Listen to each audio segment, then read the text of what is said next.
You are now listening to Talk Your Jits podcast.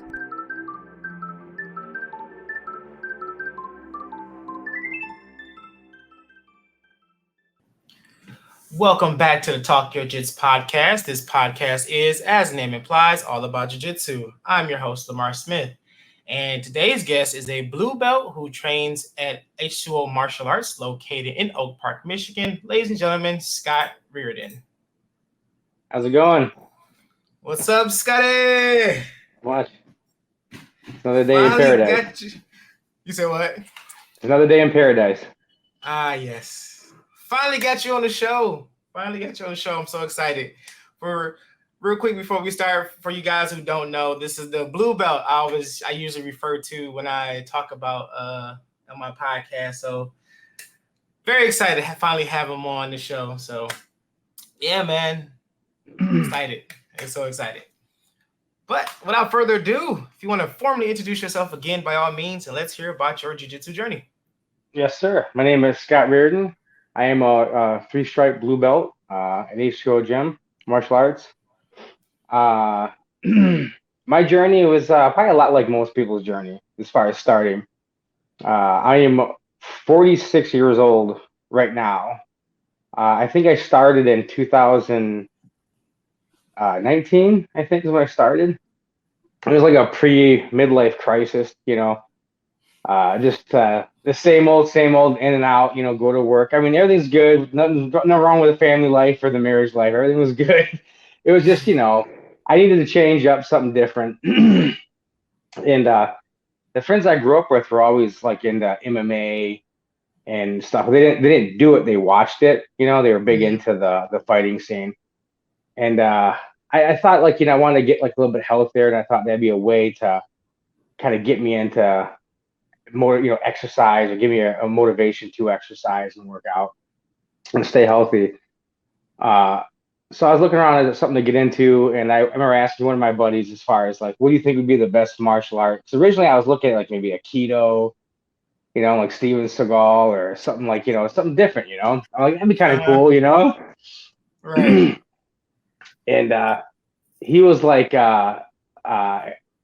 he said it, my buddy Alex, he was like, Brazilian Jiu-Jitsu. And I've heard it. I didn't really know. Like back in the day when like the UFC or the Ultimate Fighters came out, when the Gracie, when they were first fighting, I had no idea what it was.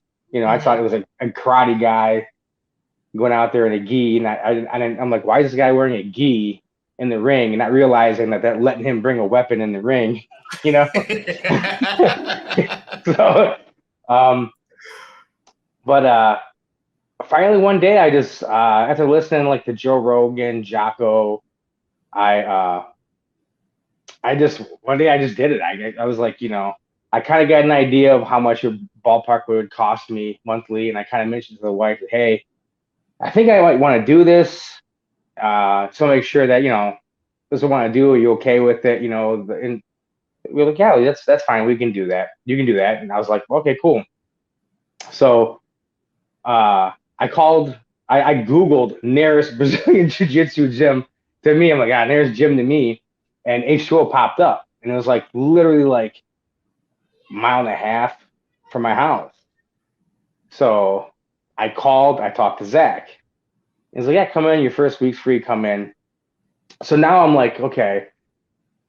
I was like, is this like a legit gym, or is it like, make sure it's like a legit gym? I know Brazilian Jiu-Jitsu was legit, but like, are these guys like legit? Just kind of like you see those videos. Yeah, exactly. Walking there, we're doing some weird stuff, with the Macarena or something. It's like, no, this isn't it. But I show up in like, sweatpants and a t-shirt, like usually everyone does.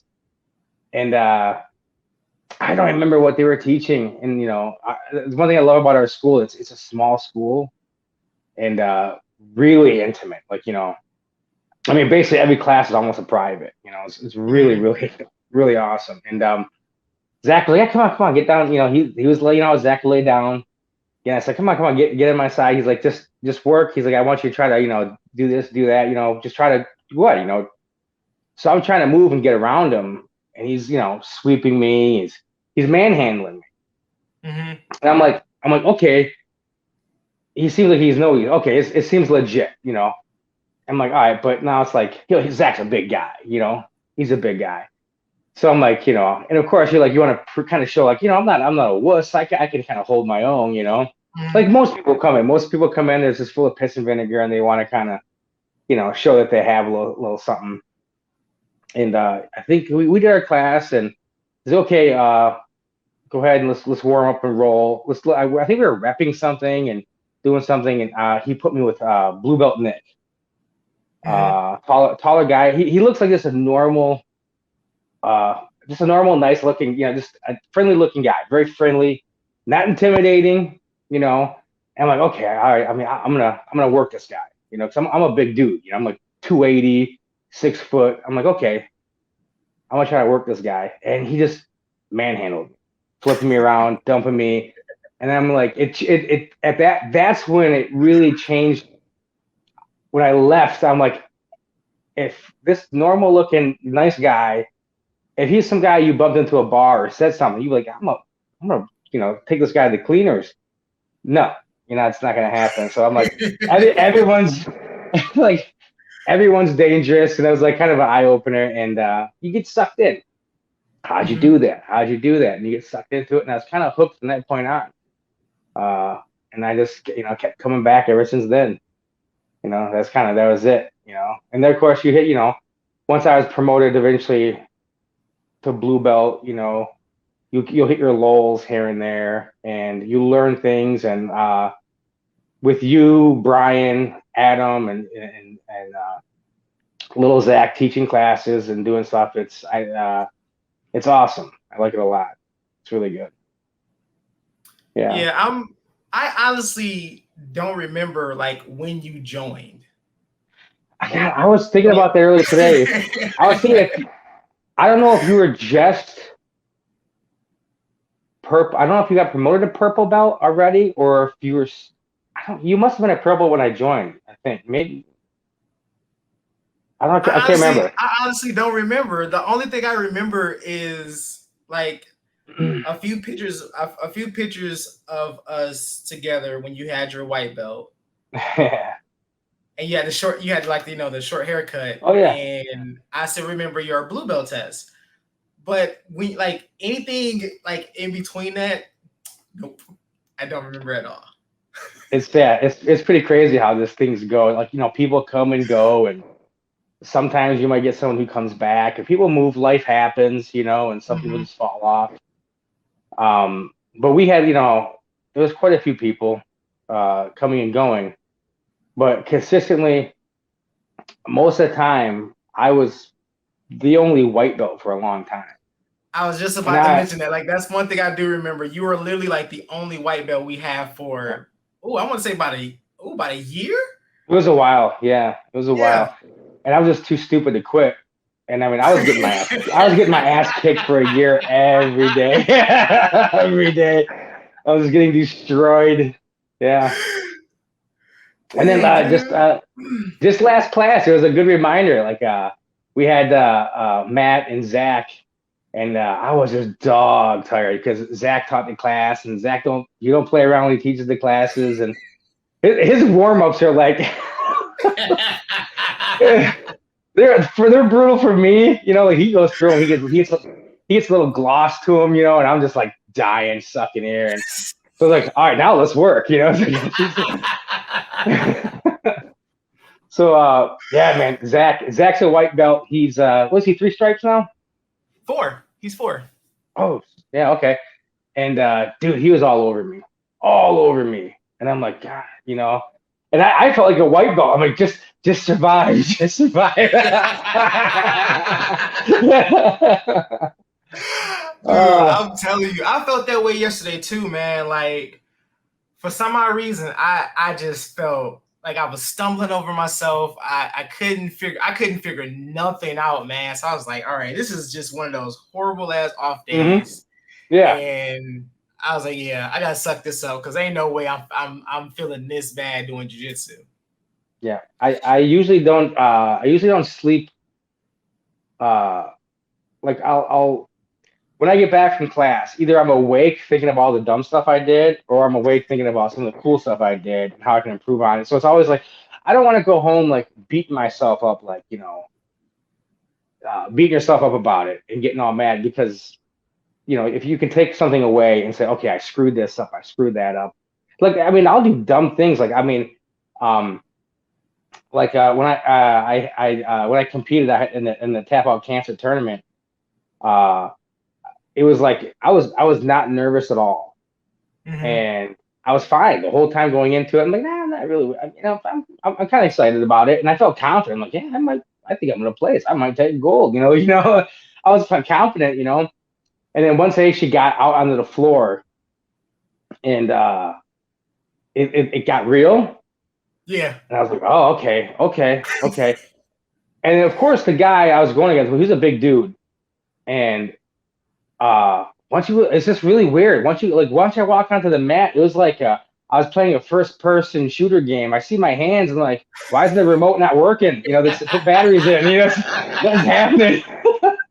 It's like, and it was really weird. It was very surreal. It was like a dream. It's kind of weird. But yeah, it was really, really, really, really weird. And I was like, just doing dumb things. Like Cleo was kind of sitting down coaching me, and he's like, you're not using your feet. I wasn't even using my feet. I wasn't trying to I was just bad white belt mistakes. But yeah, I did not place. But I mean, I didn't get obliterated, but I did not place. So Right.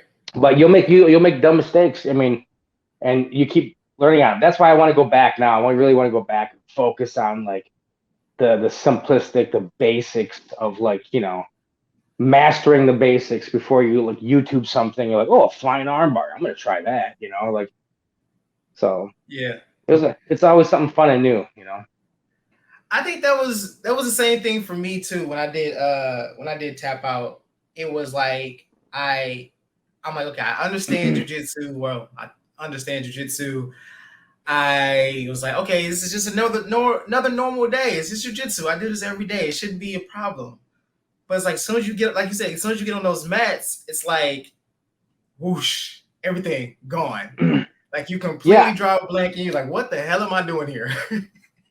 Yeah, I thought instincts would just kick, and they did to a degree. Like my instincts would kick in after watching the video, because my Erin, my wife, and my son were there in the stands, and she recorded it for me. I see okay, there's a few things I did where I got my frames in. I did get frames in. I'm like, okay, cool. Like the second time around, I was doing okay, and but the one good takeaway is I realized one of the big mistakes I always make, and I still do it. I'm trying to correct it, just break whatever reason I do that. But they'll take the back, and you've done it to me a million times.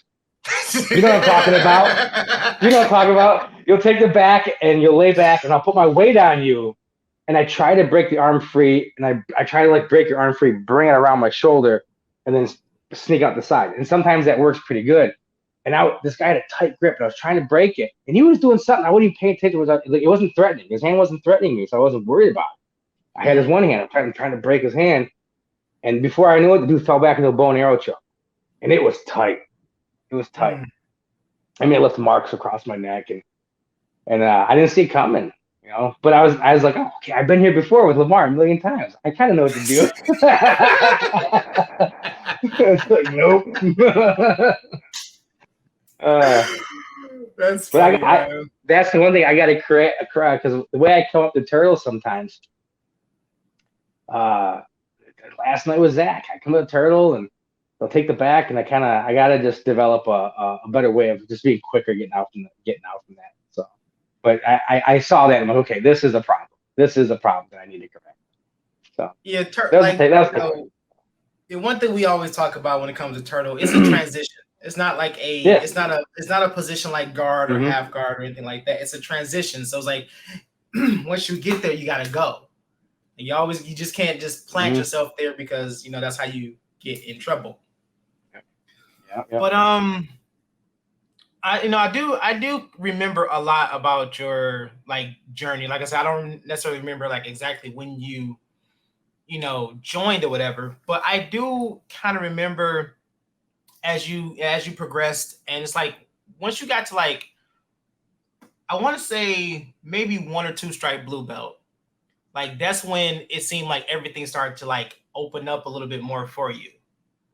So if you can remember, like when did to you when you started to like when jiu-jitsu slowly started to click for you? Yeah, I mean, from the beginning, I've always, it was always fun and fascinating. It still is. Like we'll go over stuff we've trained from the beginning, and like you or somebody might show it again, and you'll see a detail, and you're like, oh shit, like oh okay. And then I think blue belt is when I had like a few of those aha moments, where some dots connected. You're like, oh okay, And there's like Adam. There was it was on a Sunday. Adam was there on a Sunday, and he was there. Good old brown belt Adam. And he just gave me a little tip of advice of one thing to do, and that kind of like I was like, oh okay, and I used that. It was successful in that role with I did other stuff, and then I was also one of the big things that helped was I was keeping a journal. I still had the journal, which I was keeping a journal, and that helped a lot. You have a journal too, don't you? Yeah. And that helped, and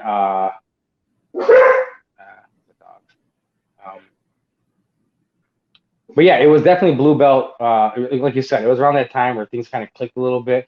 And you'll have your ebb and flows where you kind of like, it's like a tide. It kind of comes in like a wave and it kind of comes back a little bit. You'll forget and it comes out again and it goes back again. So, but yeah, it definitely clicked. It definitely clicked at blue belt for sure. Yeah. I'm looking forward to having more of those. Hopefully soon, Because we talk about that a lot, man. Because it's like I think it was like me, Brian, and Zach was talking one day, and we were just kind of like talking about the progression of everybody, and we were like, man, Scott is really like because at first we was like, is he gonna stick around? It was like you kind of like fading a little bit, so I was getting kind of worried. I was like, nah, I was like, he's a good guy. He's he's great to be around. Great to see him on the mats. Love the energy. I would hate to see him like fall off from this, but it just like the next day it was just like something clicked and you were just like on it. I was like, oh, okay. I think he's gonna stick around for a little bit longer.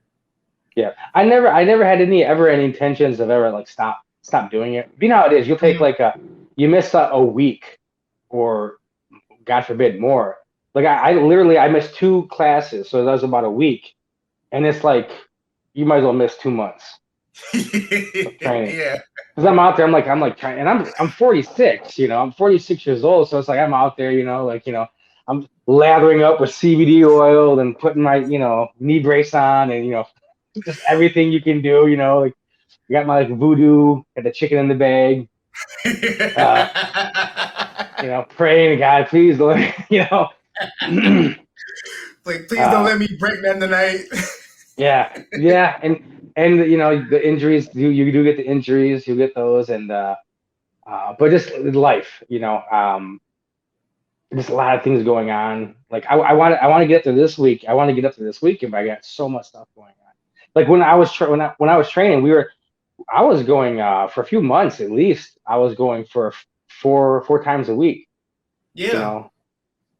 And it was like the competition was like telling the wife, like I need to take this really serious. If I'm gonna do it, I want to do it to the best of my ability, and not just kind of show up, and I want to do the best I can do. And we were doing like you and I would go meet up there Fridays, we would just roll, and so that was some of the some of the funnest rolls we've had. As we go out there on the Friday. And then come in Sunday, and there'd be an open mat, and a bunch of people would show up on open mats. Sometimes you get a good amount of people. Sometimes there's gonna be a couple people. Yeah. And that was not. I enjoyed that. I was tired and achy all the time, but it wasn't like the bad kind. It was like a workout tired and achy. You're tired, a little sore. You sleep great. Amazing. Best sleep you ever get. Oh my God, yeah. I mean, I'd come home around like 9:30, 10 o'clock, you know, basically just kind of like, you know, unpack stuff. You know, the wife stays up later than I do, and I'm like, I'm night, you know, I go to bed, and I got to set my alarm, make sure it wakes me up, you know, and wake up just like, oh shit, you know, I go to work limping around, like, you know, hey, can you lift a bunch of this heavy stuff up today? Like, oh shit, you know, It always yeah, happens that way, man. Most labor at work is like the day after like a real hard class. Always happens. yeah. It's like I don't know why that is, but it's ridiculous. It's just so absurd. Yeah, So I that's think it's funny. I think I mentioned this before on another episode, but a few months ago, right before you decided to compete, I took you over to Voyage with me. Mm. And I don't get me wrong, I love the guys at Voyage. You know, shout out to Voyage. You know, Bill and No, Leroy, them over Voyage is there. dope. Yeah, And they're cool as shit. I took Scott with me, man, and Scott showed up. And so let's hear from your experience, man. How was that day for you? I thought we were going to an open mat. Mm-hmm. No, I was like, yeah, this will be fun. This is good, you know. I was excited to see how other people, because they weren't an Moira gym. Right. So I'm like, okay, and we're very heavy on smash tight. I mean, putting weight on people, and I'm like, okay, well, let's see how other people can handle that. And I was looking forward to it. This kind of test what we do, and not to be. It wasn't nothing about like cocky or arrogance or nothing whatsoever. I mean, and the utmost respect. I mean, in fact, when we got there, and we finally first started rolling, I asked the guy, I'm like, hey, is it okay if we, you know, because I started going for his foot. And I remember asking the guys, is this cool? Because at our gym, Zach pretty much almost at white belt, we're teaching everything, right? Yeah. I mean, Yeah. you're learning toe holds and you know everything, you know. And but I know some gyms they don't like. I mean, they won't teach people that till like blue purple Blue maybe, you purple, know. yeah. Yeah, and Yeah. to me it's like wow, you know. And I don't want to get too far off the subject, but we got there, we changed, cool. There's a bunch of people there, and it was like, all right, you know, it's cool. You know, it's just it's no gi. I'm like, okay. So we start running. We're running, we're warming up, we're doing things. Okay, boom. And they start breaking us up into doing drills as far as one man in, guy attacks, another guy attacks, and it's just nonstop. Boom, boom, boom, boom, boom, boom, keep going. And they did another drill, same thing, another drill, same thing. So, you know, you're working. And I didn't realize it until later on that it was actually like one of their fight camps, I guess, Yeah. right? Or like Fight comp classes. yeah. Yep. So these guys are fucking serious. You know, they're business. You know, these aren't your average schmucks like me who show up. They're like, hey, want to roll? You know, like yeah, these guys are serious. And I walk in, I'm like, damn, these guys are all a bunch of, you know, they're all shredded, and I'm like, oh, all right, you know. And the one dude who seemed like, you know, he seemed like an average looking guy, like just a typical normal guy. And when we got to the actual rolling, which we're already dead. I'm already dead tired already. You know? It was like it was basically it was a Zach workout, right? You know, it was like a Zach warm up. So and I'm like, okay, I'm gonna roll this guy, and then we're playing, and the guy pulls guard. And in my head, I'm thinking about it's like, oh, you're done, dude. You pulled guard. Smash. I'm like, smash time, right? And the guy's just like, he's blocking. He's locking things out. He says, boom, boom, boom. And he's countering everything I do. And I'm like trying to go over, I'm trying to do something. He's like trying to tilt me. I'm like, what the hell? You know, like, and he's okay, sweeping the side, and he's like doing stuff. And I realize that the guy's like, he's letting me work. And I'm like, what the hell is this? You know, this isn't how this is supposed to go, you know? And I look over to you, and you mouth to me, he's a black belt. And I'm like, oh, the one guy I kicked at the whole gym. Because, you know, you don't know who's what or what, you know? It's just like, right. Oh, my God. And he was cool. Everybody I rolled with, and we pretty much rolled with everybody there. Yes. And yes. Everybody was really super cool. Like one dude, he was a shredded dude, and he was the dude wearing like what the hell was it? He was wearing a colorful like the pink color rash. Yeah. He was just cut. The guy was solid. We're rolling, and then he ends up like we're rolling around, and he ends up starting to get me an arm bar. Now I'm a little like nervous because I'm like, is this guy gonna fall back and rip my arm off? And I was like, oh shit. So I'm holding on my arm and it slips and it goes. And it was like the smoothest fallback. It was like I had plenty of time to tap. The guy was super cool. I'm like, all right, these guys are like legit. They know what's up. And Yeah. I'd go back there getting it. I would train with them. I'd recommend, it was really good. It was good. Yeah.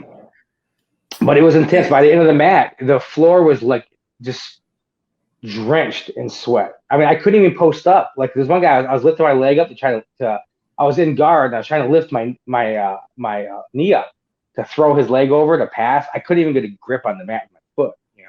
Yeah. It was slippery, but it was cool. At the end, we take a picture. Remember, I have the picture saved on my phone.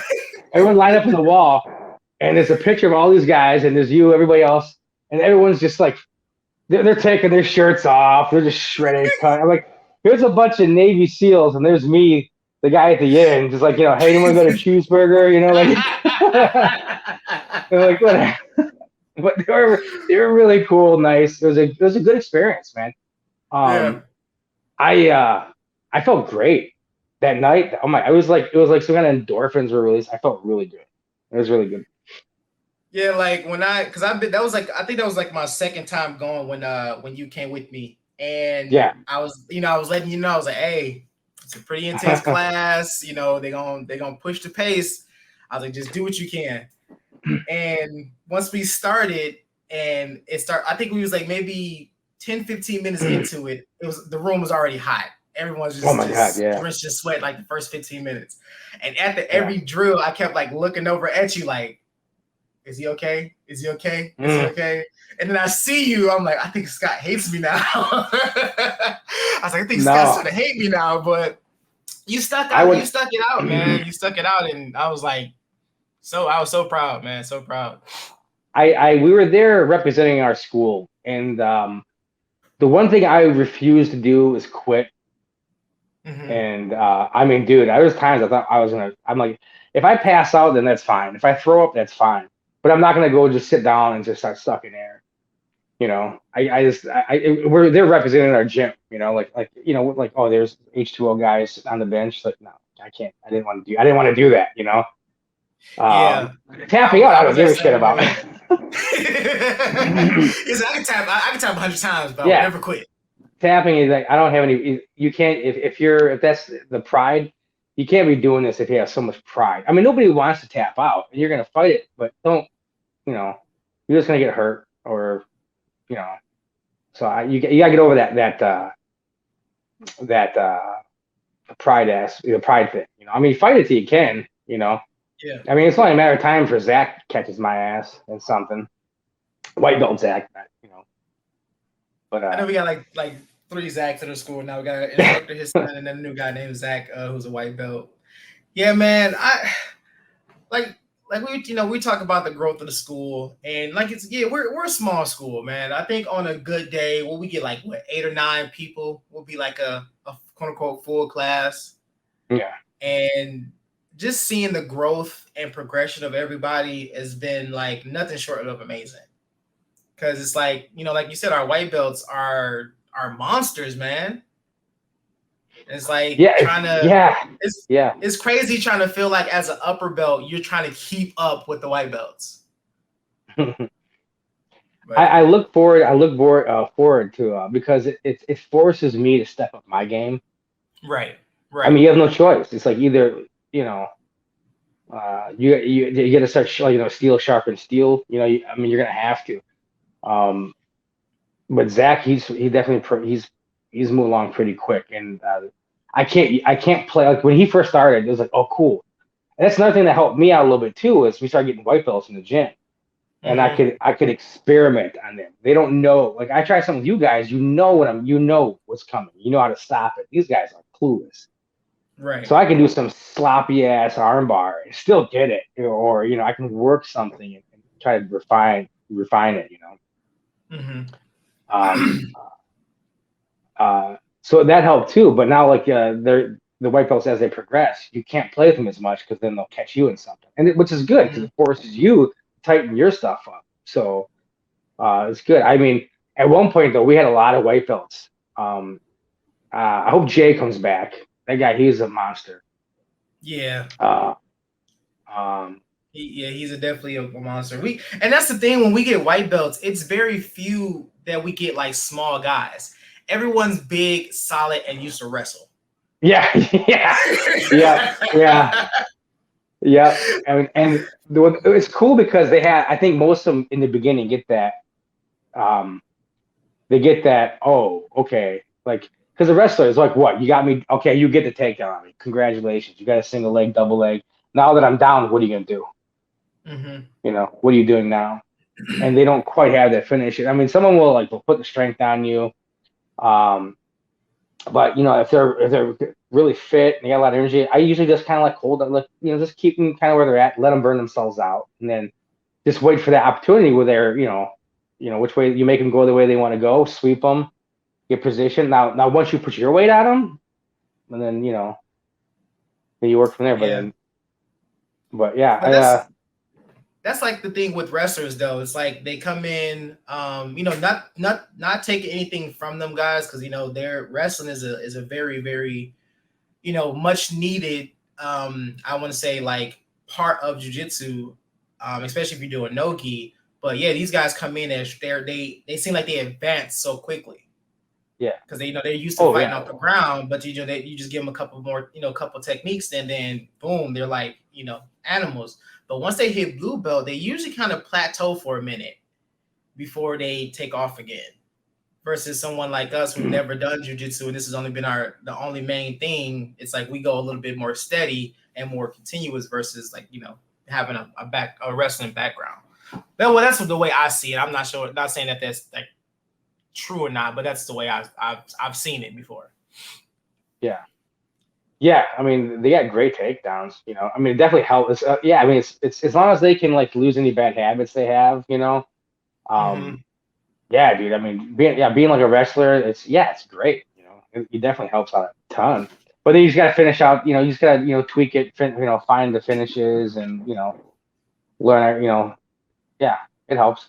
It's because Jay, he was already becoming with Jay when he first started. Yeah, he was strong. He was tough. I hold him off, and then you started teaching him. He got me a few times, and was it head arm choke? I think it was. Yeah, that was his go-to. That was his thing, was, man. And once he got there, I was like, son of a, it was, because when he first was trying it, he couldn't get it on me. Then once you tweaked his shit, he was getting it all the time. He was getting it all the time now. I was like, try something else, man. Come on. But that's the beauty of it, man. Like like we were saying, iron sharpens iron. Like anybody that's under us, we want you guys to succeed. We want you guys to get better.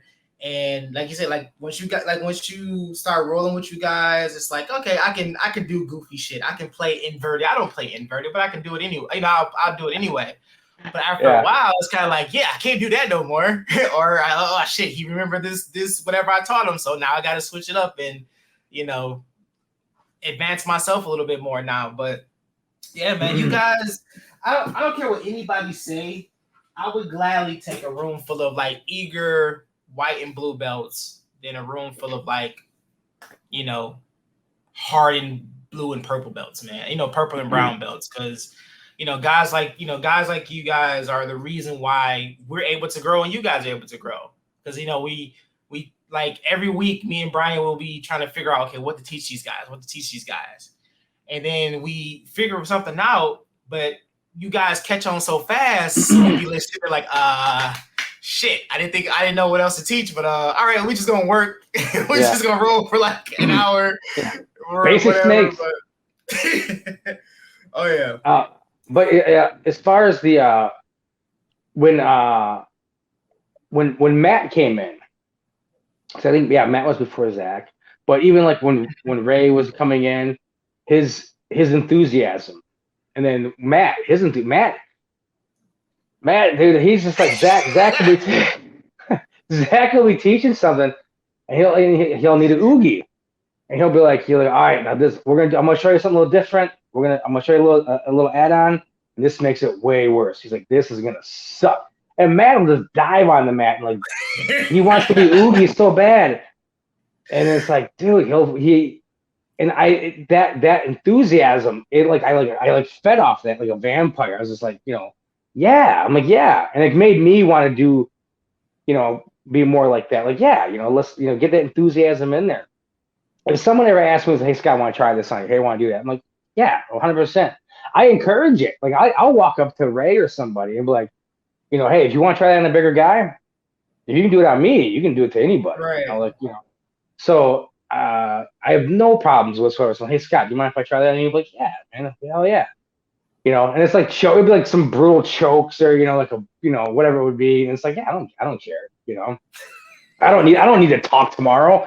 Talking stupid. Yeah. Yeah, because that was like yesterday.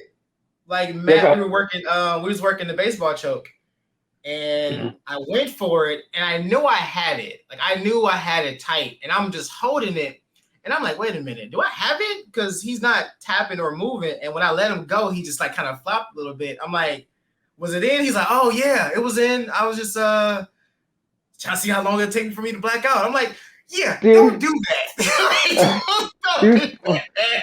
Look at Zach. I was doing it to Zach, and Zach, was he like 16, 17 years old, He's like 17, yeah. Yeah, and I'll get it on him, and I got it deep. I mean, my hands were touching, and I got it. I'm wrenching away. His face is turning beet red, and I'm waiting for him to tap, and he won't tap. And I just clench it, I squeeze it harder, then he finally taps. I'm like, oh, I mean, if you really want the poison to set in, that's fine. I'm like, whatever, man, to each his own. You want to torture yourself? Good luck with that tomorrow when you're trying to talk and shit and like that. You're trying to play the saxophone and you wonder why you can't get no notes. Yeah, I'm going to work and doing jiu-jitsu during COVID. I mean, we're doing all the jiu-jitsu flu. You walk in, you're a raspy voice, everyone's like freaked out, staying away from you. It's like every 2 seconds, you're like, yeah, yep. Voice is all jacked up. Yep. Yeah. It's something. I don't know if you have this problem or other people have this problem, but when I first started doing it, I told you how I asked my buddy Alex what he preferred, like what would be the better martial arts to get into or do, and he was Brazilian Jiu-Jitsu. And when I did it, when I started doing Jiu-Jitsu, I didn't tell anybody. I didn't tell any of my friends. No, I mean my mom and my wife, Erin knew about it. That was it. I didn't tell anybody. I think I was like maybe 6 months in. I might have had like 1 or 2 promotions by then. I didn't want to say anything because I didn't want anything to alter or change anything.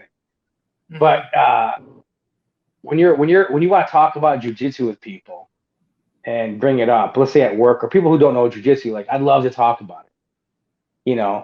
And I would talk about with somebody at work, like even now I might bring it up and you start talking about it and you could just tell that they don't get it. Or they're like, yeah, oh yeah, that's cool. And you're excited. You're still talking about it. And you're like, they don't care. They don't get it. They don't get it. It's almost like, I'm trying to spread the word of Jesus. Like you need to come to the gym. And get right with the Lord. You need to come one with jiu-jitsu. That's what it feels like, dude. It feels like a cult. It feels like, we're like knocking on door like... Yeah, we should. Just go around our geese, knocking on, Joe Morrell book, knocking on the doors. Would you like to roll? All right. Would you like to learn about our Savior, Omoplata? Yeah. I get that too, man, because it's like, as well as anybody that we train with, jiu-jitsu is my life. And every moment I get a chance to talk about jiu-jitsu, I talk about jiu-jitsu. So me being like kind of like the only person in my family that does martial arts like this, if we go to a family function, everyone's talking about whatever, and I'm just sitting there talking like, I'm waiting for somebody to say, hey, how's training going? So I can just segue into it, but no one ever asks, man. So I don't, it's like, unless, when I was working with Zach, he'll come in, we'll talk about jiu-jitsu like all day at work. But usually if it's not him, you guys at the school, I don't talk about jiu-jitsu as much as I want to. No. And it sucks. No, it sucks. It doesn't. There needs to be like a hotline I can call on lunch break. Like, hello, I want to talk about jujitsu. I'm fiending, man. I'm fiending. Just it's crazy. But yeah, I mean, I'll be like, you remember with family on something, and someone like, they know now. Kind of everyone knows what that I do that, and someone might ask like, oh, how's the jujitsu? How's that going? And it kind of opens that door. I'm like, well, let me tell you, like an hour later, they're just like, yeah, whatever. How much time do you got? Yeah, how much time you got, buddy? And it's trying to explain, like, it's you had a guy on. Oh God, I can't remember who it was, and he brought up that like how like a hug or hugging like releases like it does something as far as stress reduction, and it's like it it's like good for releases some. like endorphins and stuff. Yeah, I don't and remember who said. I remember the conversation. I just don't remember who said it. there were a few times. I always feel like when you're rolling, there's just something, you're doing your thing, and it's like that's what you need to be doing. That's where you need to be. Mm-hmm. And there's been times like it happened a few times where I actually in the middle of roll, and it's like I was like almost like out of body. You're just like it was like sitting on a beach for me. Like there was one time with Ray, we were both just sweaty. Our heads are pushing into each other. He was we're working passing guard, and we're just dripping sweat. We're dog tired, but it was just like to me, it was just like perfect. It was like perfect. And it's hard to explain that to somebody. Oh, so you and two dudes were, in pajamas, holding each other, all sweaty, and that was, it's like if you don't know, I can't explain it to you. Right. It's but as far as going back to the whole thing, as far as grappling, holding on to each other, rolling, and how you said that there's never been any studies on to see how that releases, and that maybe that's why I think maybe jiu-jitsu has such a big impact on some people. And as far as like with PTSD, anxiety, depression, and that could be one of the reasons why there's such a physical release. There's the you got to think. You're constantly making moves. It's what does Brian say? It's I can't remember how he words it. High calculated moves with severe consequences or something along those lines. Mm-hmm. Mm-hmm. And but it's like you said, it's hard to explain to somebody who doesn't do it. Right. And yeah, you can't I've tried it. I even tried showing like someone who was like semi kind of interested in it, and I was showing them like a video of a match, and they were like, "Oh," and I'm like, "Oh, he's doing the blah blah blah," but to them it just looks like like you said, two guys just holding on to each other on in pajamas, struggling to do whatever. But we're like, "Oh man, look, he's doing the da da da." She's like, "Oh, okay." I was like, "I'll stop talking now." Because I know I lost you as soon as I put the video out. But anywho, but yeah, man, it's something about it. I talk about this a lot. We talk about it a lot. It's just something about jujitsu that just it's like you dread coming to class, but you'd be more mad that you didn't come to class versus after you leave class. Right. Because once you leave class, you're like, oh my God, I'm so happy I showed up. Oh yeah, for sure. There's times where you're just like I'll come home from work tired, and I'm like, I do not want to class. And sometimes like some of the things like I actually want to hang out and see you guys regardless. It's like I want to hang out with those guys. So it's like I want to hang out with my friends, and I'll be doing jiu-jitsu. So it's like I'm going to class. I mean, there's times I would be hurt or injured, and I'd still come up to class and just sit on the sideline and just shoot it, or just into my journal, and then Zach would like, come on, take your shoes off, get on the mat, let me show you this. Because I remember, I think one time he was like, you were sitting on the side and he asked you like, what's hurting you? And you was like, oh, it's blah, blah, blah. He's like, okay, good. You won't need that. Come try this technique. Yeah. Like, all right. Yeah. I mean, that's happened to me so many times, man. Like I'll come to class and I'll be like, you know what? I want to show up. but I just don't feel like working, so I'm just gonna sit on the sideline. And I'll come in, I'll sit down. Zach will walk in, he'll look at me and like, "What you doing?" I'm like, "Oh, I'm just chilling today. I'm just just relaxing today." "You got your key in the car, don't you?" I'm like, "Yeah, man, but I'm just trying to I want to come to class, but I want to take relax today." "Yeah, go get your bag." I'm like, "Damn it!" Yeah. I have to go get my bag and I have in class, but that usually be one of the best. The best classes is the ones that you typically don't feel like going to. Yep. Yeah, for But, sure.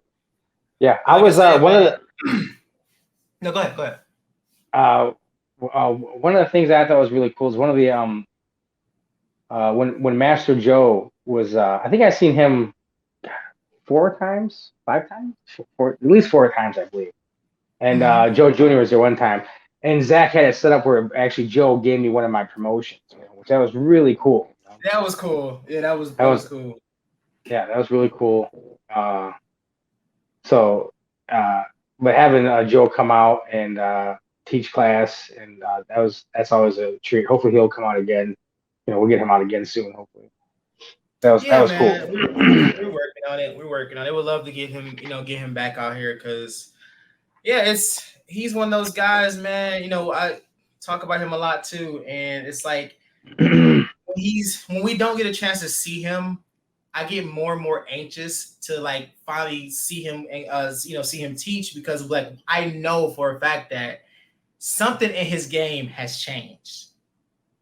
And it's going to be that big eye opener. And it's like, man, where was this, a year ago, 2 years ago, where it's like we're learning one technique, and then next thing you know, we come back, he showed another variation of it. Because like I was talking to you about the elbow snake, how he kind of like how he changed it up, and I hate that I don't have the video no more, but I'm gonna check my other phone to see if I still have it. But yeah, he was showing different variations of elbow snake. He was showing different variations of some other stuff, and it's like, man, dude, this dude does not slow down at all.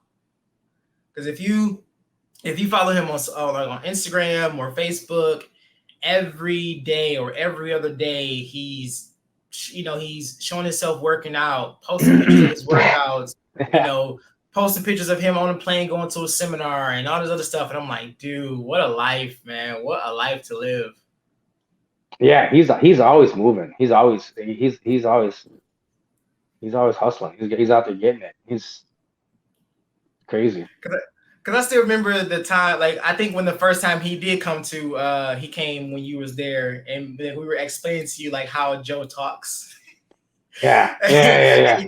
Talking, explaining, understanding Joe. Yeah. It's funny. The more you learn jiu-jitsu, the more that helps you understand Joe. Mm-hmm. Because you get what he's doing. But yeah, the first time he taught a seminar, I was like, really intimidated. Like this guy could murder me, a million different ways. And he's like, stern, teaching a lesson. It seems kind of cool. Like, okay, we do this. You grab this pacha. You go, yeah, you the grunting. You go here, and then he's done with it. He's like, okay, all right, ready? Understand me? And then like, I'm too afraid to say no. And he's like, all right. And then you go, oh, and you clap, and I'm like, oh, I'm kind of like looking around the room and like,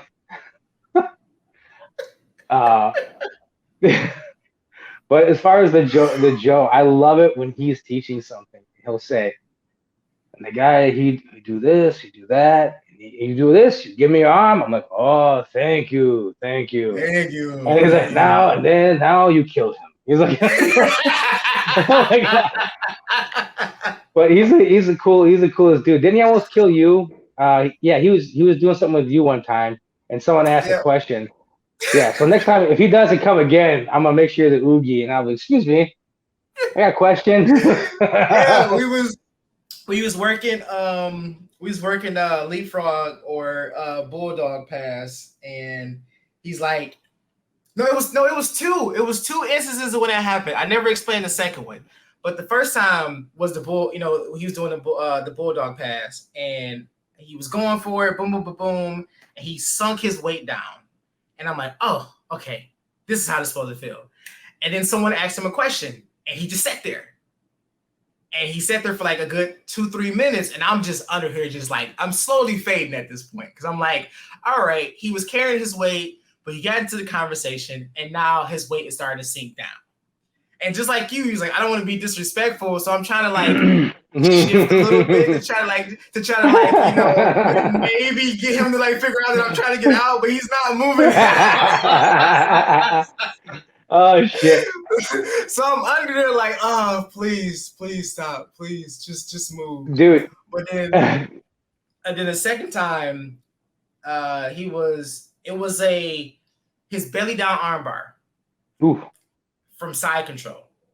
Okay. So he's like, yeah, you guy, you frame up and you push. You're strong, you push. So I pushed and he jumps up, boom, goes to like his knee goes across my chest. And I'm like, oh, okay.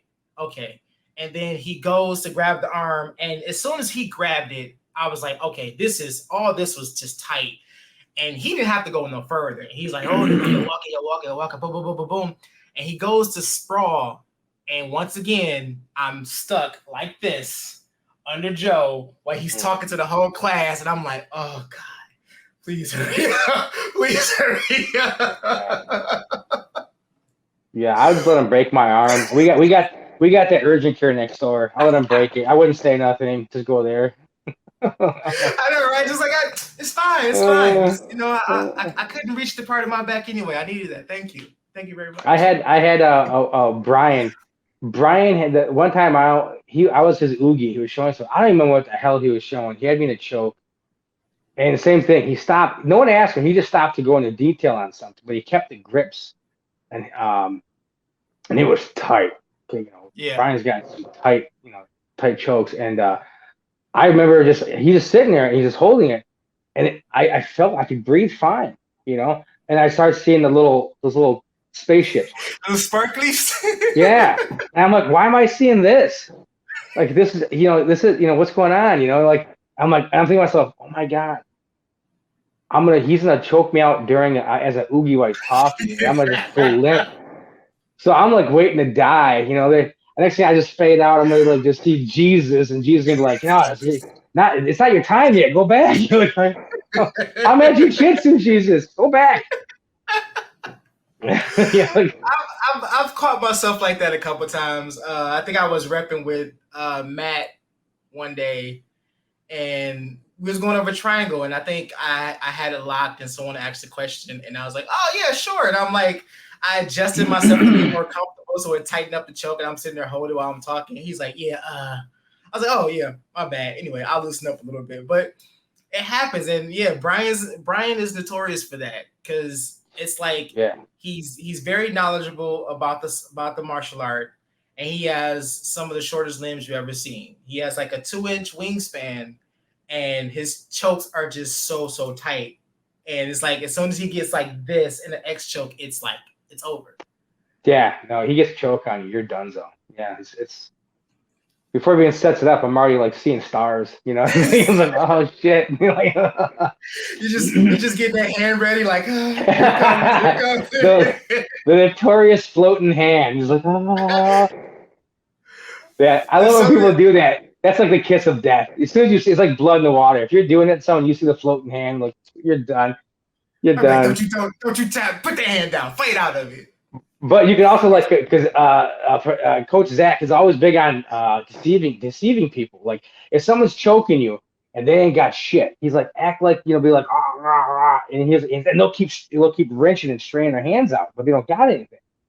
He's like, but when they're actually choking you, you want to be calm and cool and just act like nothing's wrong. And they might let go or loosen up to regrip you, and then you get some air. You keep working.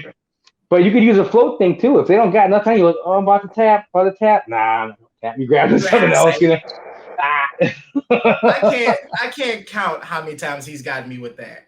Whereas like, and I should know this as much as I've been repping and rolling and under this guy, I should know that stuff by now. But there's been like a few times as a brown belt and like some like towards like the end of purple, we would roll and I would catch him in something and I would have it. I know I would have it, but he would be so calm, so calm. and then I'll let it go, and I'll just hit it. I'm like, son of a bitch. Yeah. I'm like, when you know you had it, yeah. So close. He's like, yeah, you were close, but you let it go. I was like, oh God. But yeah, man, that floating hand or that, I do that too sometimes. Like I'll be messing around and someone will like have something like and I'll just like, come on, let's go. It's so fun, man. It's so fun. Like when it's being done to you, you're like, man, that's so stupid. But then when you get to actually get a chance to do it to somebody else, it's so fun. It's so fun. Yeah. It's just funny when you're watching someone roll and you see that floating hands. Like, what are you doing? Use that for something else. It's just hanging out there. Use it to defend or attack. Or you're like, no, use that hand to swim in and get yourself out of there. Don't be so eager to tap so fast, man. What's wrong with you? Yeah. I'm like, next time I do it, I'm like, oh no,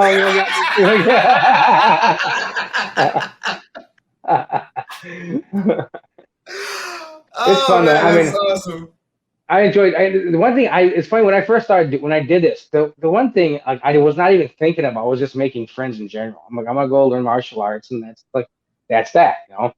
Not realizing the relationships you kind of develop, and everyone in the class has so much to offer and bring. Everybody does to bring.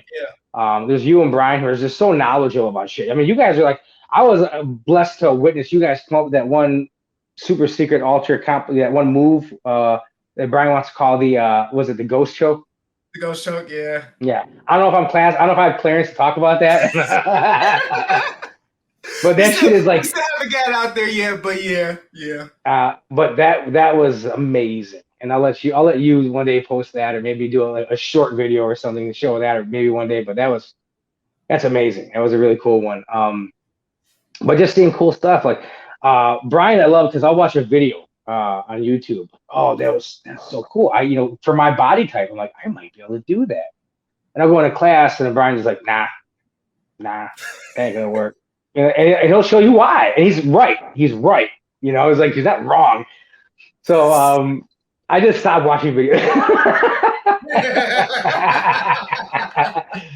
But I'll watch like something more practical. Like I'll try to just something more simplistic, like the flying arm bars and all that. That's one thing about the gym that we do like fighting jiu-jitsu. We're not like necessarily competition jiu-jitsu. Like we don't pull guard in our gym. We train more fight based and real like like you said, we don't hang out in turtle. We don't. Yeah. You're not necessarily going to go play deep half if you're in a street fight, or be in a basketball court and like pull, sit down, start butt scooting towards somebody, or. So I don't know where I was going with that, but anyway. I get what you said. But I know, like with our school, we train the way we fight. We train like if we're going to fight in the street. If it doesn't work in the gym, it's not going to work in the street. So we're, like you said, we're not going to be out there in the street. Someone starts a fight, we're not just going to drop to the ground, throw our hands and feet up, like, come on, bro, or like you say, a butt scoot or anything like that. So we do work a lot of stuff from standing, defending punches, and that that's part of our test. We defend strike standing and different other positions because you have to be able to tap into your jiu-jitsu knowledge on the fly, because you have more of an arsenal, but this guy is, he has blind rage. So he's liable to throw and kick and swing everything he has, and you have to be the one that, stay calm, control the environment, and, both you guys hopefully get home safely. So my ego going to be hurt, but I'd rather that than, someone going home in a body bag, 100%. Speaking of the test, you were the fighting portion of my test, because when you first started the podcast and hearing other people from other gyms and how they like, some people don't even test. To me, that was just like what? We actually got to do a fighting portion where you actually have to defend against attacker or multiple attackers, and they're swinging on you, punching you in the face. So the first one we did is like, we're like on I'm on my back, my hands are spread out, and as soon as Zach's like, go, you just start you start hammering me in the face. It's like, oh shit, you know, like, and you got to be able to utilize it and use it. Like, how do you stop the punches? How do you sweep? You know, and Mm-hmm. it was an eye opener. I think it's so. I think that's so important to be able to show that you can use this in a setting. You know, Yeah. and the Yeah. higher up you go, you got to fight multiple people, multiple Yeah. attackers. Because now purple belt, but purple, brown, and black, it's two-on-one matches, and they don't get easier because No, I saw yours. I was there with yours, and Brian did. It was like you owed him money. It was like Brian did not give a shit, dude. Oh man, Brian I was still I still love and respect him for that, man, because I was like, I know for the fact that he wasn't going to pull no punches, and I'm like, no, yep, he's going to try to take my head off. So 100%. yeah, Yeah, he was coming at you. Yeah, for sure. Yeah, yeah, but I and wouldn't want it any other way. Wouldn't want it any other yeah. I way. mean, and it's funny once we like, by the time you're done. At least for my blue belt, I was tired of my blue belt when I was pretty worn out. I wasn't expecting. I mean, they could tell you, here's what's gonna happen. Here's how it's gonna go down. Here's what we're gonna do. And then you're like, okay, yeah, I get that. But when you do it, you're like, you're tired. You're tired. You're just so gassed out.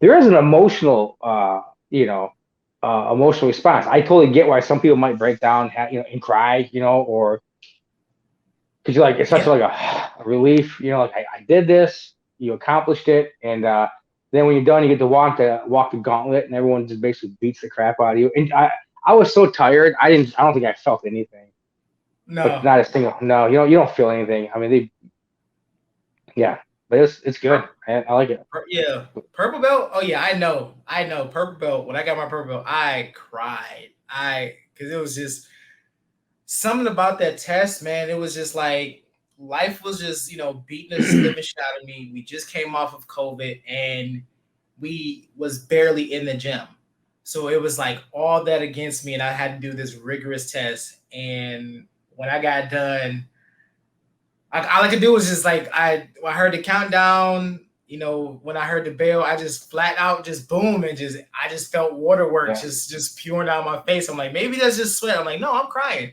I am crying. But yeah, man, yeah, it's one of those things where, like, no matter how many times we took this test, from blue to purple, purple to brown, and then eventually brown to black, I'm thinking about, like, okay, whenever, if it's going to be later this end of this year or next year, I don't know exactly when, but whenever I do test, I'm more upset because, like, damn, this is going to be the last time I take yeah. a Joe Moore test, a HR, our promotion test. It's like, why am I upset? Like, why am I sad about this? No, that is kind of. I never even thought about that. It is kind of bittersweet because like it's like now it's like you've you know it's like you have tenure. You're just kind of like you did it. But, I mean, you got to keep training. It never stops. The journey never stops. But yeah, it's like that's it. Yeah, You know, it's like like this would be the last test I would take yeah, until I start doing jiu-jitsu. yeah. So it'll be you and Brian. So I've seen you promoted. I've never seen a black belt promotion. So that'll be cool. And there'll be two of them, and that'll be cool. That'll be insane. Yeah. I'm excited, man. I'm excited to see, where the school goes from here. And see you guys develop and continue to grow, and eventually the school going to grow just as fast as we do, man. I'm pretty excited for it, man. Pretty excited for that ride. Yeah. But Scott, That's fun. you listened to the show plenty of times, so you know what comes next. Your top three people, man. Who would you like to roll with?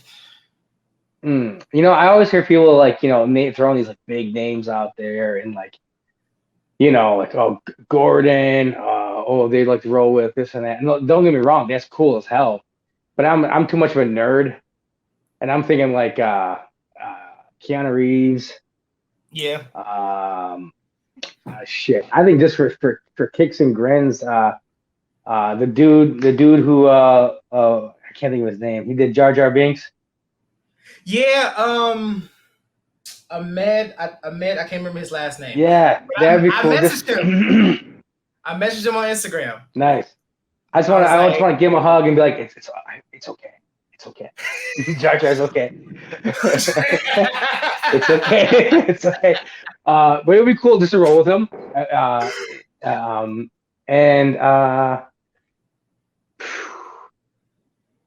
who else? Yeah, I mean, I'm thinking it'd be hard to be toss up between Joe Rogan or Jocko, because those are listening to those two guys are the ones who kind of really were starting to push me in, because I just kept hearing like so much good things about it's a great fighting, it's great for fighting and self-defense, and I kept hearing how like it's more than that, so they kind of pushed me. I'd probably say Joe, so that'd probably be the ones, Joe, but hey, I'm not gonna turn down if Gordon Ramsay came into the gym like, you want to roll? But, all right, I'm wasting your time, but let's do this. I don't know what for, but okay. Yeah. It's not like I'm like, oh, I'm gonna get lucky on him. It's like, no, you're not. No, you're not. You think you won, but you waking up looking at the ceiling. Well, dude, I mean, I was rolling with Zach last night. He's like, I'm injured my rib, he's working, but it's like, I mean, he was just, I couldn't stop anything he was doing, And Zach is extreme. Like, I mean, it's Zach. He's, little Zach. He was just all over the place. Double knee on belly. But like, to go against someone like Gordon Ramsay or anybody else who's like, but those guys, I picked those guys because I thought it'd be fun. And if I could say, hey, I rolled with Jar Jar Binks. I rolled with John Wick. Roll with Joe Rogan. That'd be so sick. I can put a plug in for you. Like, hey, I know this guy does a podcast. You might want to have it mine. It's kind of cool. But I think those ones would be fun. So I think it'd be fun. Yeah, of course. I mean, I know there's many other people that we can name. We can sit here and name for a long time. But real quick, man, I was watching. I was going over a previous episode that aired today. Yeah, with Jaleel, and we was talking about Ed O'Neill. And he was like, oh yeah, he's a black belt. He's a Gracie black belt and whatnot. So I just randomly started, just searching more about him during jiu-jitsu, and I came across a video of him talking about how he started, when he started jiu-jitsu and everything else. He started when he was in his 40s. So that's Al Bundy, right? Yeah, Al Bundy. Okay, yeah. He started in his late 40s when he started doing jiu-jitsu. But then I just went down this list of like actors, celebrities that did jiu-jitsu. And I'm scrolling. I'm like, okay, yeah, Ed O'Neill, I knew. Tom Hardy, I knew. Keanu Reeves, I knew. Ashton Kutcher, I knew. Yeah. But then I started seeing names like Michael Clark Duncan. He was before he passed, he was a Gracie purple belt. Steve Irwin, he was a blue Steve belt. Irwin? Yeah, Steve Irwin, the Crocodile Hunter, was a blue belt. You might be kidding me. No, man. And I found the best picture. He was on the mats in his khaki shirt, khaki shorts, and boots rolling. And I was like, oh, this picture made me smile so hard, dude. It makes so much sense. Like, this dude was just diving on alligators and like Americaning an alligator. It's like, you got that one dude who had that dog on, and he would roll the dog. I can see Steve putting the gear on a croc, and rolling with the crocodile. I'm going to catch him in a Kimura. Yeah. I know this time. Crikey, that's a tight Kimura there. Yeah, God rest his soul. Yeah. Yeah. No shit, that's crazy. But yeah, there's so many people. Is anyone else who that? People. Yeah, it was. We knew about Anthony Bourdain. Yeah. Who else they was mentioned? Tim Tebow. I can see that. I know we said Ashton Kutcher.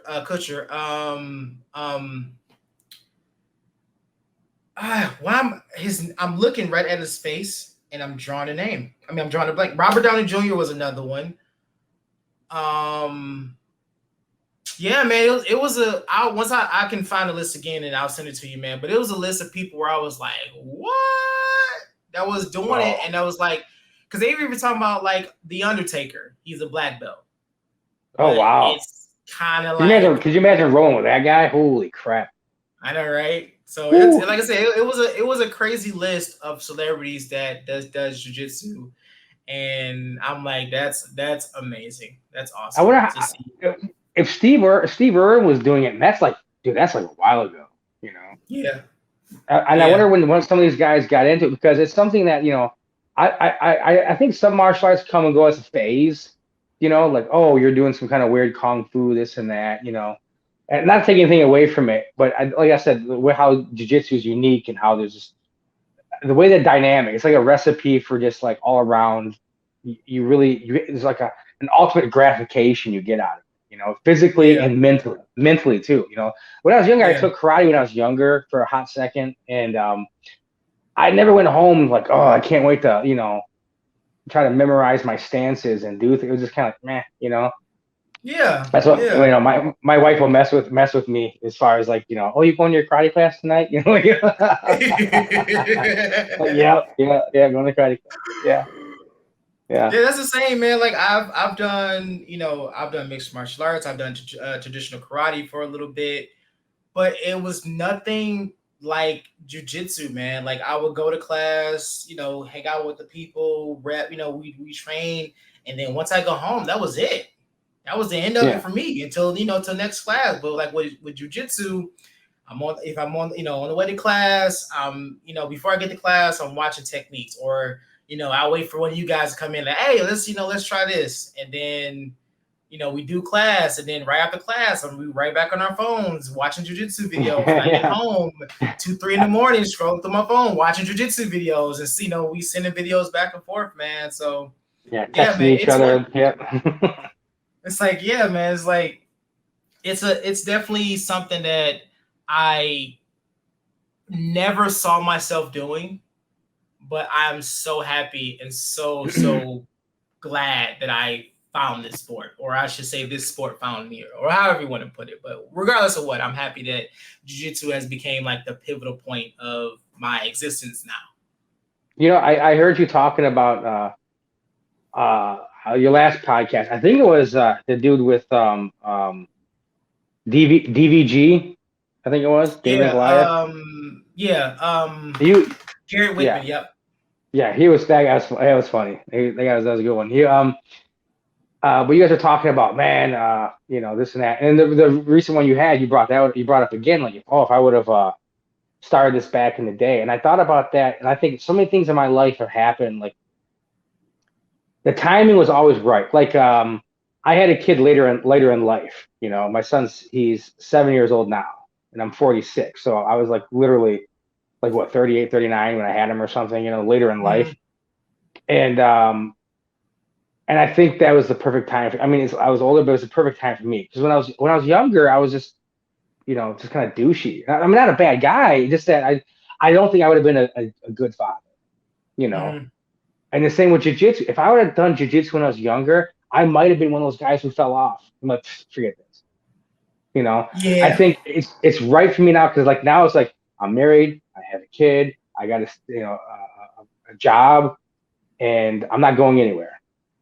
You know, and I don't have I don't I mean I have a lot of things I have to do and other things going on, but I don't have all those distractions. I'm not going out to the clubs. I'm not or trying to go to the bars. I'm trying to go places, do things, going up north. I'm not. That's if I was younger, I would have done it. I think it would have been a lot harder. That's when I see like Matt and some of these younger guys. Like I hopefully Matt and Zach. You know, sometimes people they move away. Life happens, and we had Kesanga. He was coming around pretty decent. Kesanga. Um, mm-hmm. and he's in college now. He's doing his own thing in life. Life happens. Yeah, life And will he happens. ever come back around to it? Maybe he will. He might be a guy on your podcast, 10, 15 years from now, like, yeah, remember when I started there, forever ago, look at like people fall off and they come back. Coleman, he was if he would have stuck with it, he would have been a black belt with Zach, Yeah, you know, yeah. and he started when he did, Mm-hmm. and it just goes to show that sometimes, say I wish I would have done this when I was younger. It's like honestly, I've had my life was it wasn't easy, but it wasn't horrible. I mean, there's people who had way more rougher experiences than I have, but I've had some pretty crazy shit happen. But I wouldn't change anything for the reasons being I would afraid to alter anything to where I'm at right now. Yeah, My wife, my kid, and jiu-jitsu. It's like I don't want to change any of those things. Like I agree, man. Like I couldn't, because I can imagine, I can't imagine doing jujitsu back then because I'm putting my mindset in my younger self. But knowing my younger self, I wouldn't have stuck this long, man. I probably would have gave it a year, maybe year two or two tops. But yeah, I mean, my the ego alone, like my pride, my ego alone. When you're younger, you're full more piss and vinegar. That's why I see some of these younger guys coming through, and you're like, I can see where they're like, screw this, and it's like you're talking with a guy the last podcast you have. Like, he brought up a point, and I kind of agree with the guy. Everyone's like, jiu-jitsu is for everybody, yes and no. I kind of agree. Anyone can do jiu-jitsu, anyone can do it, but are they going to stick it out? Are they going to put their pride aside? Are they going to put the work in? Is life, how much is a life effect? And it won't necessarily be on them. Life happens, shit things can happen, but so it's for anybody. Anyone can do jiu-jitsu. You could have an 80-year-old grandma doing jiu-jitsu. You could have your daughter is doing jiu-jitsu, I mean, anyone can do jiu-jitsu. It's like how much the suck do you want to take and how bad you want to hold it out, and enjoy the fun of it. You're gonna be, injuries here and there, maybe mild ones. I've never had anything severe. Thank God. But tired, good tired. And it's beat up and tired. That's the extent of it, right? Yeah, so far, yeah. I mean, just tired, but getting up some days getting up. After a fight class you go to, the next day you're just like holy like I'll forget. I'll wake up in the morning and I'll get up and like, oh my God. And I'm like, oh, that's right. Okay, that's why my rib hurts because we're doing knee on belly. Okay, that's right. Like you just get up like what? Like you get up like, what the hell? Oh yeah, that's right. Smash. Oh, my throat. Yeah. My throat. Oh, that's right. We were working baseball stuff. Yeah, okay. As long as I'm not pissing blood or anything like that, I'm like, I'm like, I'm all right, See you tomorrow. yeah, I'll see you in the next class. Yeah, that's awesome. But I'm glad you're doing. And when you first started doing this, I'm like, oh, that's really cool. Like when you're like, I'm gonna do a podcast. I'm setting it up. I'm like, cool, very cool. I was all about it, and I started listening to it, and I'm like, this is. And I'm not just saying this because you're my friend, but this is something I would I would be listening to this, even if it wasn't, someone came out with it. Like the only other podcast I listened to would be Chewy. And you know Chewy. Okay. Yeah. Jiu-jitsu. And I just like the way they do it. And yours is, I love hearing the stories from other people. Like what got, why did they get into it? Talking about like, the blue belt blues, or even like you might have people who just kind of like, well, I have my take on this, they have their take on that, and it's all relevant. They both bring up good points, and hearing the stories like that. Spain, you had on, and she was, what she went through was insane, crazy story. Insane, and I was ironic is I did a episode with a guy. I'm trying to remember his name. I want to say his name was Jay a couple episodes ago, and he knows Blue. He met Blue. He met not Blue. No, was it Tiana? No, Tiana. He met Tiana, the one who went through the shit. But yeah, he met her, and we kind of touched bases on that too. But yeah, man, I've said this so many times, man. You're one of my biggest supporters when it came to this podcast, and it's like it's gotten to the point like I don't care if anybody else hears this episode. I mean, listen to the podcast. You would come in like, yeah, man, listen to the podcast. I'd be like, yes. I mean, there's such good takeaway from. I mean, hearing everyone's stories. I mean, you could bring up an episode we could talk about. I mean, there's things that make you laugh. Like the story they tell. If you're asking about like Joe.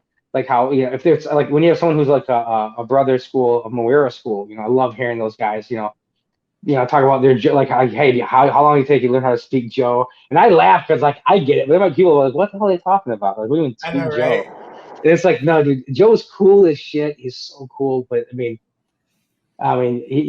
taught himself English, which is amazing. The whole story with Joe was just something else. I mean, you could do a whole thing on that. I'd love to see you get Joe on. Yeah, I'm That would be shooting cool. towards it, man. I gotta catch up with Joe Jr. first, and then I'm gonna eventually shoot for Joe, because I know he stays busy, so I would have to kind of catch him like when he's like here or something like that. Yeah, you'd have to catch him when he's here. Like, hey, we're gonna do a private. All right, what do you want to do? Hang on a second, let me put my mic up. Yo, put this on. Yeah, what's happening? What do you want to go over? You, sir. Yeah, I want to hear all about. We want to talk about you. I mean, could you imagine hearing the story from Joe? Like when he from like his well, he's from Brazil. I mean, I'm pretty sure like they're born with gis on, right? I mean, these kind of that's just how it's just Brazil. Just come out with gis and rash guards on. Yeah. Yep. But I wouldn't be surprised. I'm shooting towards it, man. Shooting towards to get him on there, and that would be a very awesome episode for sure. That'd be cool.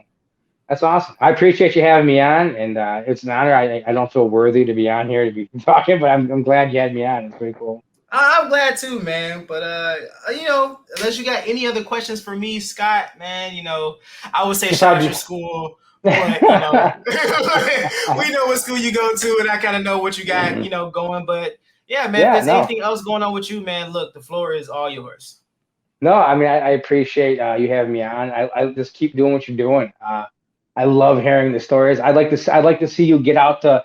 So many people who are like, hey, yeah, come to my school, yeah, come to our dojo, come to open mat, and I'd love to see you start going to those and hitting places up. So we got to somehow make that happen so we can get out there, get out to Brazil, find a couple places, go to Hawaii. Yeah, that's where that's where Garrett's at. Yep.